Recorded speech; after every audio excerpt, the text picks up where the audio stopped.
This is iPhone 18 Pro. And other than the brand new iPhone Fold, this is the only other iPhone coming this year in September. It's also technically the cheaper option this year in September. That iPhone Fold is going to cost you as much as a used Honda. In terms of design, think iPhone 17 Pro, but burgundy. Luckily, hidden under this design are a couple special new features, and we'll get to those. Where things do get interesting in terms of the look of the phone is the front. Dynamic Island was originally introduced with iPhone 14 as a clever software magic trick to hide the fact that the actual hardware looked like this: a circular cutout for the camera and a separate cutout for Face ID. Dynamic Island turned that design blunder into a feature, and a great feature at that. One of the most clever ideas Apple has ever had. With iPhone 18 Pro, you might notice first the top of the device. The Face ID is still there,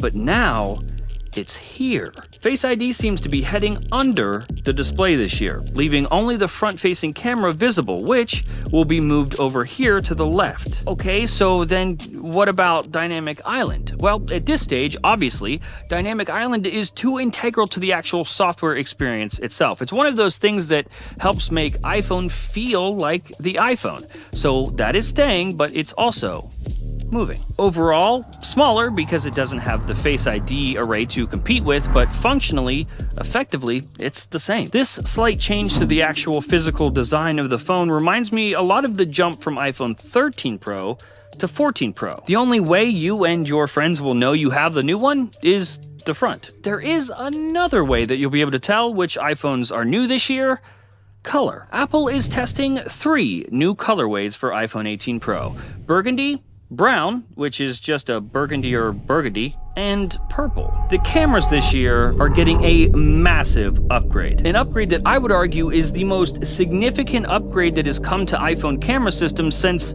the addition of more than one of them. Apple is leaning towards shipping this phone with a variable aperture, which physically changes how open or closed the lens is. More open to allow for more light to physically enter in a low light environment, or tighten during brighter conditions. Basically, the same way the human eye works. The aperture opening wider also allows for a more shallow depth of field, which in this case would look and be more genuine than ever, relying less on the computational capabilities of portrait mode in software. I would like to add 2 points of caution here. Number one, I would not be shocked if we only saw this ship with iPhone 18 Pro Max.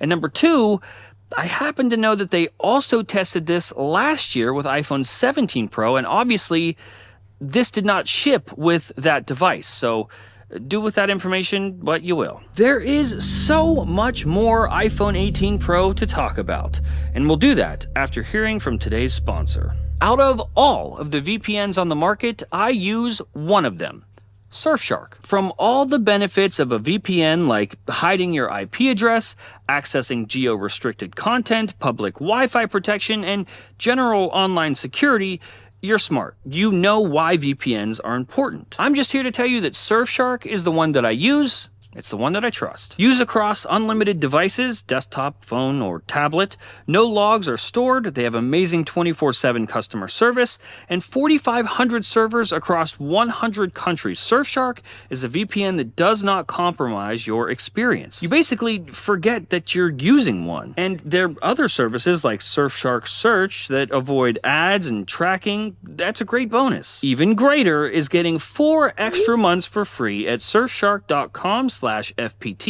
with code FPT at checkout. All VPNs claim to be the very best, but Surfshark is. Link in the description below. Camera control on iPhone 18 Pro is getting slightly tweaked this year. As of right now, the camera control button on your iPhone responds both to touch gestures as well as pressure. But turns out that's kind of a clunky experience in use and also costs Apple a lot of money to make. For iPhone 18 Pro, they're simplifying the dynamics of this button. By removing the capacitive functionality, Apple saves on manufacturing costs, but more importantly, repair costs, leaving us only with the pressure sensing functionality. To go along with the iPhone's incredible computational prowess, this year's model ships with the A20 Pro chip built off a 2nm process. So as is with every year, this year's new iPhone will be even faster, more efficient, leading to better battery life. Who would have guessed? Apple will also finally be replacing Qualcomm inside of the Pro iPhones, shipping this one with the new C2 modem for faster, more efficient cellular connection. But it also means that Apple doesn't have to pay Qualcomm anymore, which is the real reason. But perhaps the biggest change coming to this year's new iPhone 18 Pro is happening more so under the radar. Literally.